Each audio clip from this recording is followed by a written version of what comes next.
বাংলাদেশের যে ক্ষতি তৎকালীন আলবদর এবং তখনকার স্বাধীনতা বিরোধী শক্তি তারা যেটা করতে চেয়েছিল কিন্তু তারা সফল হয়নি।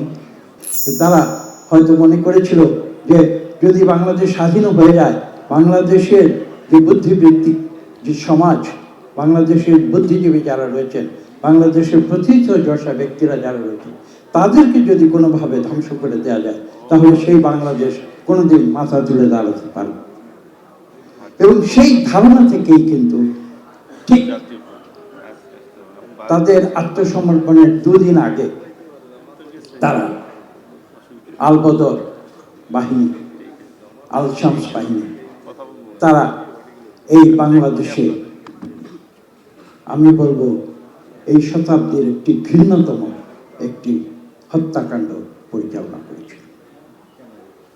আমার বলতে দ্বিধা নেই, আপনারা হয়তো অনেকে জানেন বা কেউ জানেন না। আমার নিজের মাতুর ঢাকা বিশ্ববিদ্যালয়ের ইতিহাস বিভাগের অধ্যাপক গিয়াসউদ্দিন আহমেদ, যিনি ছাত্র জীবনে লন্ডন স্কুল অব ইকোনমিক্সে লেখাপড়া করেছিলেন, তাকেও কিন্তু সেদিন মুক্তিযুদ্ধে তিনি বিশেষ ভূমিকা পালন করেছিলেন। সেই কারণে তখন তিনি ঢাকা বিশ্ববিদ্যালয়ের মহসিন হলে ছিলেন, সেখান থেকে তাকে তুলে নেওয়া হয় এবং অত্যন্ত হৃদয় বিদারক। আমি আজকে সকালে সেখানে গিয়েছিলাম,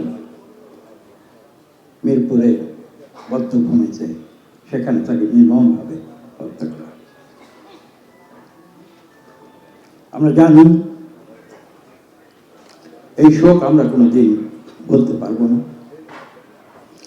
বাংলাদেশের যে ক্ষতি তৎকালীন আলবদর এবং তখনকার স্বাধীনতা বিরোধী শক্তি তারা যেটা করতে চেয়েছিল কিন্তু তারা সফল হয়নি। বাংলাদেশের চিরমুক্তিকামী মানুষ, বাংলাদেশের গণতন্ত্রকামী মানুষ, তাদেরকে কোনোদিন দমিয়ে রাখা যায়নি। বাংলার ইতিহাস সেই সাক্ষ্য দেয়। আমি আজকে 14ই ডিসেম্বরের শহীদ বুদ্ধিজীবীদের প্রতি শ্রদ্ধা জানাই। সকলকে